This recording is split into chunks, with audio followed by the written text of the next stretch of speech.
wadde nga omupiira gubadde gwa ssaawa bbiri abawagizi enkoko bagikutte mumwa okweyiwa ku kisaawe Kimandera National Stadium e Namboole mu mupiira gwa Uganda ogubadde gusembayo mu kibinja. Ku lw'obwetaavu bw'abawagizi okulaba omupiira guno, tiketi zaagwo olwateekebwa ku mutimbagano ku lunaku olwokutaano wayita akaseera mpaawo wekaaga nga tokyafuna wadde n'emu. Ekitalinga bulijjo ku mipiira egyasooka olunaku olwaleero, obuuma obukugira abawagizi bwateereddwa wala ku makubo agatuuka ku kisaawe.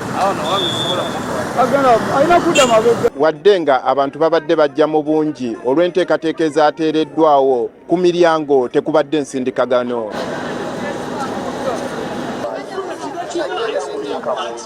Abatunda ebintu bya Uganda Cranes nabo tebaalutumiddwa mwana era nga bano baatandikidde okubitunda ku makubo agaliraanye ekisaawe. Zo zi boda zibadde ku mudido nga zisomba abawagizi okubatuusa ku kisaawe. Wabula kituuse ekiseera nga zino zikugirwa okutuuka okumpi n'ekisaawe. Nga bwe gubadde bulijjo n'ebyokwerinda leero tebiseeseetuse nga bibadde binywezeddwa kumpi buli w'okuba eriiso.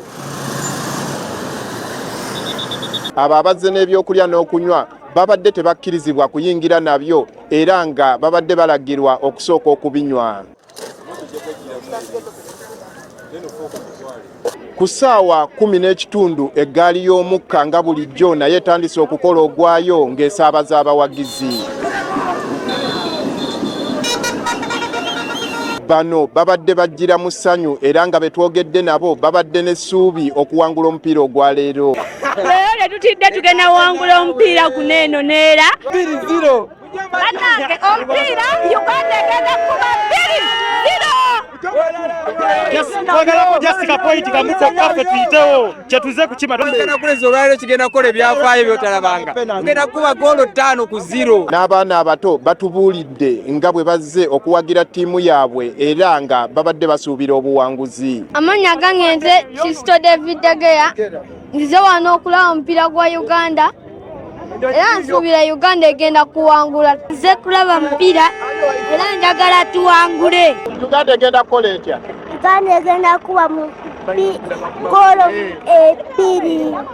Guno gwe mupiira gwa Uganda Cranes gwebadde yeetaaga okuyita mu kibinja okwesogga oluzannya lwa quarter finals era ng'amaliri oba okuwangula kubadde kugiyisaamu. Andrew Kagwa, Agafeeyo, Spark TV.